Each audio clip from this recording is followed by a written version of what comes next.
Bom, prosseguindo no estudo de História da Igreja, estamos na página 61, no item 47 do nosso material didático, a família real portuguesa e o protestantismo.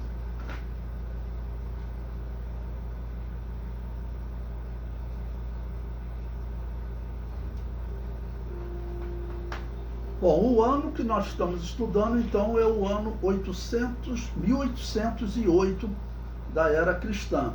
Bom, nós vimos, contextualizando para vocês, nos tópicos anteriores, que o ano de 1800 ele praticamente marcou o fim da perseguição. Nós veremos que tem alguns países na Europa que ainda vão continuar perseguindo, como a Espanha, que era um catolicismo que eu chamo de catolicismo xiita, porque eles realmente a perseguição lá era muito forte, tá bom? Tanto na Espanha quanto em Portugal era um catolicismo muito forte, tá bom?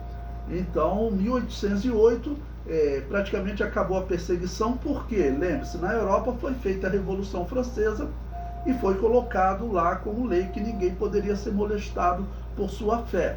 Pronto, foi a paz dos anabatistas, né?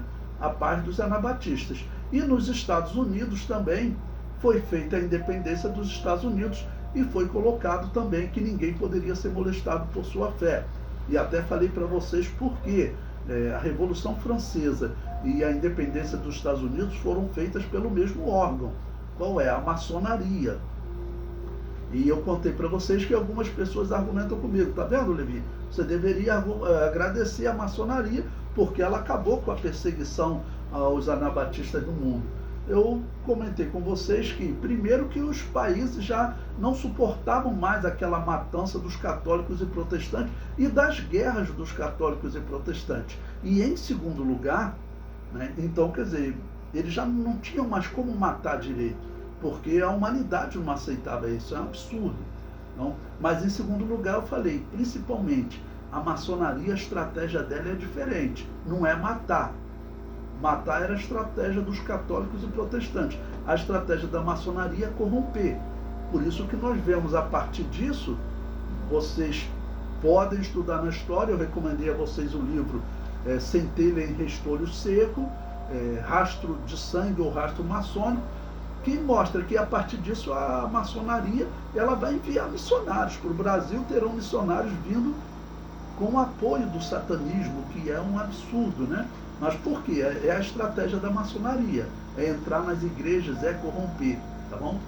Bom, então vamos agora ao item 47, na página 61, que diz a família real portuguesa e o protestantismo. Bom, eu coloquei aí um texto para vocês do Emílio Conde, tá bom? Que ele trata desse momento da família real portuguesa no Brasil, do livro História das Assembleias de Deus no Brasil. Ele diz: a partir de então, muito pouco se pôde fazer pelas almas que em nossos rincões suspiravam pela palavra de Deus. A situação só começaria a melhorar a partir de 1808, com a vinda da família real para o Brasil. Ou seja, os evangélicos, antes disso, eles praticamente não podiam chegar aqui no Brasil, porque o catolicismo ele perseguia tanto protestantes quanto anabatistas. Mas os protestantes ainda tinham uma defesa. Qual era? Os protestantes falam isso. A maçonaria nos ajudou assim, nos protegendo do catolicismo. Bom, tem um fundo de verdade nisso, mas eu comparo isso a determinadas situações horríveis que eu já vi aqui no Rio de Janeiro.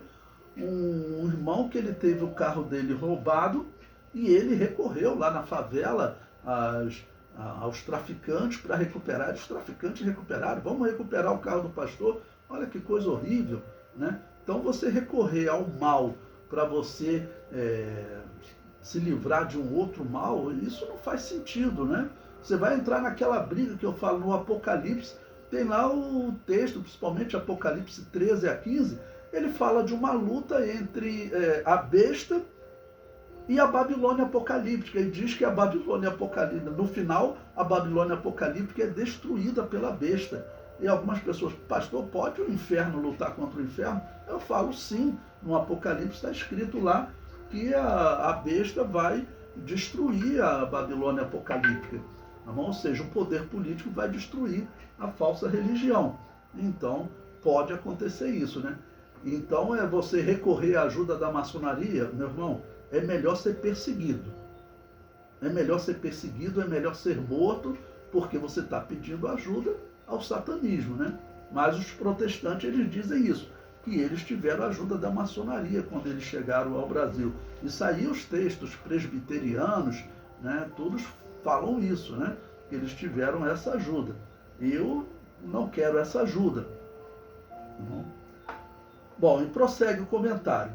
Escoltados pelos ingleses, viram-se os príncipes lusitanos obrigados a cumprir determinadas cláusulas que os tornavam dependentes de Londres. Então, olha, vocês sabem por que a família real está fugindo para o Brasil? Porque na Europa, Napoleão está atacando e o catolicismo lá está numa situação difícil, tá ok?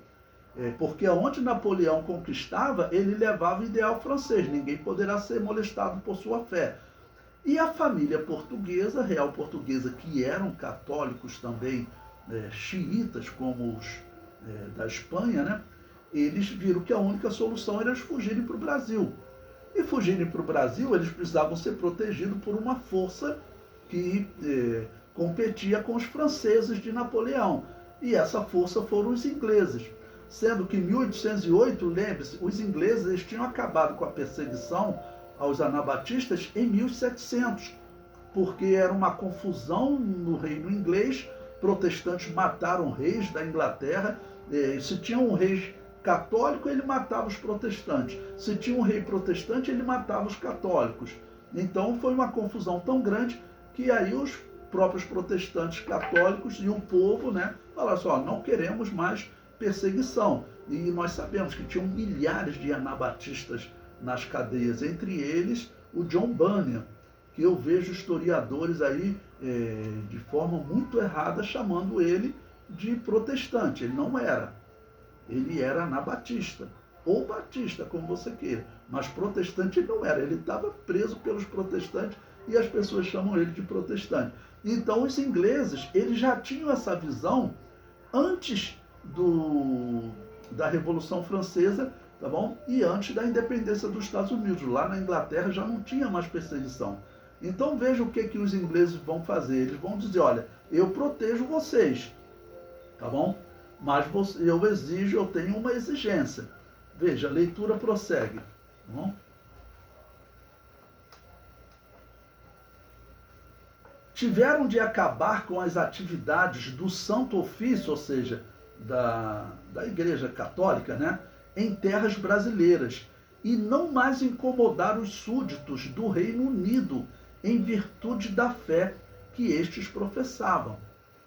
Então, lá no Reino Unido, já havia uma certa liberdade para os anabatistas. Eles não faziam parte da religião oficial, mas eram tolerados. E aqui no Brasil, a partir disso, tanto católicos quanto anabatistas poderão vir agora e pregar o Evangelho. Tá bom? Nós veremos, estamos em 1808, em algumas décadas, nós veremos missionários anabatistas chegando aqui no Brasil. Prosseguindo ainda na página 62, ele diz: não vamos falar sobre as outras imposições que a Inglaterra colocou sobre Portugal, por não ser este o objetivo da presente obra. Lembre-se, estamos lendo a obra História das Assembleias de Deus no Brasil, do Emílio Conde. Ele prossegue: pressionado pelos ingleses, Dom João VI expede a seguinte declaração. Isso aqui é importante na história do Brasil. Ele diz: Sua Alteza Real, o príncipe regente de Portugal, declara e se obriga no seu próprio nome e no de seus herdeiros e sucessores a que os vassalos de Sua Majestade britânica, residentes em seus territórios e domínios, não serão perturbados, inquietados, perseguidos ou molestados, inquietados, perseguidos ou molestados por causa de sua religião.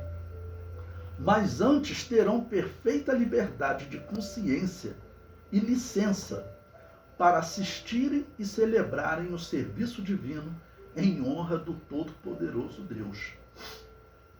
Olha que mensagem importante. Então, esse documento, ele vai mudar a história do Brasil. Porque a Igreja Católica está só se enfraquecendo.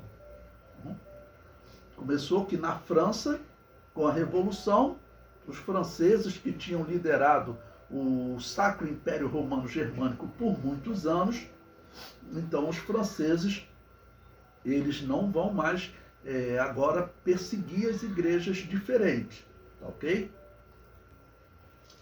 Bom, prosseguindo na leitura, né? Então estamos lendo o texto do imperador português, né? Dom João VI, ele prossegue. Quer seja dentro de suas casas particulares, quer nas particulares igrejas e capelas que Sua Alteza Real agora e para sempre, graciosamente, lhes concede a permissão de edificarem e manterem dentro de seus domínios e conquistas, contanto que as sobreditas capelas sejam construídas de tal maneira que exteriormente se assemelhem a casas de habitação, e também que o uso de sinos não lhes seja permitido. Ou seja, as igrejas, tanto protestantes quanto anabatistas que vierem para o Brasil, eles não poderão ter aparência de igreja, tá bom? Não terão aparência de igreja. Isso é o de menos para nós, tá ok? E realmente as primeiras igrejas que virão para o Brasil, elas não receberão nem título de igreja. A primeira igreja evangélica, elas serão chamadas de casa de oração. Serão chamadas de casa de oração. Por quê? Porque o imperador não autorizou eles a terem, por exemplo, a aparência de igreja católica. E ninguém quer ter a aparência de igreja católica porque não queremos nos assemelhar a ela, né? Então esse documento, irmãos, é um dos documentos que ele vai mudar a história do Brasil, ok? Ele vai mudar a história do Brasil porque a partir disso os cristãos poderão vir para o Brasil, então, os anabatistas poderão vir para o Brasil. Eu citei o exemplo da igreja, vamos dizer, que era identificada como casa de oração, porque quando ela chega no Brasil, é assim que ela se identifica. Tá bom? Por quê? Porque ela não podia, tá bom, se identificar como igreja, ter uma aparência semelhante à igreja católica. Tá bom? Então, nós sempre dizemos, para o Brasil e para os anabatistas, a guerra que Napoleão vai fazer na Europa vai ser uma bênção, né? E para nós e para os judeus, porque os judeus também, eles então não serão mais perseguidos na França e os outros países vão assimilando esse conceito francês, tá bom? E aos poucos as igrejas evangélicas então começarão a enviar missionários para o Brasil. E também no lado social foi bom, porque a família real vindo para o Brasil vai se desenvolver. Porque a corte toda de Portugal vai fazer, o único jeito de nós não sermos escravizados por Napoleão é nós fugirmos para o Brasil. Irmãos, eram 30 dias de viagem, normalmente eu já vi filmes que mostram eles chegando aqui impecáveis, né? Com roupinha limpinha. Nada, a história diz que eles chegaram aqui, vamos dizer, com roupa toda suja, né? Chegaram os trapos, né, no Brasil. Mas aí, claro, vão chegando aqui, a corte, eles vão começar a organizar bibliotecas. O Brasil, a partir desse ano, 1808, o Brasil vai começar um desenvolvimento maior.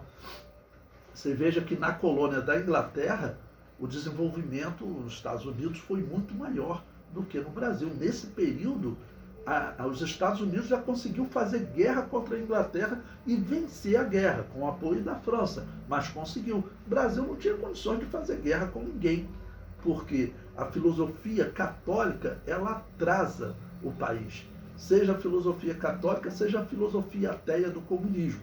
Eu tenho falado para vocês, vocês podem escrever, hoje o Brasil ele está sob maldição. Porque o Brasil hoje ele não segue mais essa filosofia católica de opressão, mas hoje o Brasil ele é simpatizante do comunismo. O nosso presidente tem dado declarações, ele fez alianças com a China, com a Rússia, ele elogiou o Hamas, tá bom? Dizendo que ele tem uma luta em prol da Palestina. Você não vai fazer isso com um grupo terrorista e não declara que o Hamas é terrorista, mas por quê? Porque o Hamas é aliado do Irã, que é aliado da Rússia e aliado da China. Então o Brasil hoje está num péssimo caminho, ou seja, o Brasil está retrocedendo. O Brasil era para disparar, irmãos, esse é um país rico, rico em minério, um povo que é um povo bom de se lidar, tudo, mas infelizmente o Brasil está retrocedendo, ok? Está retrocedendo.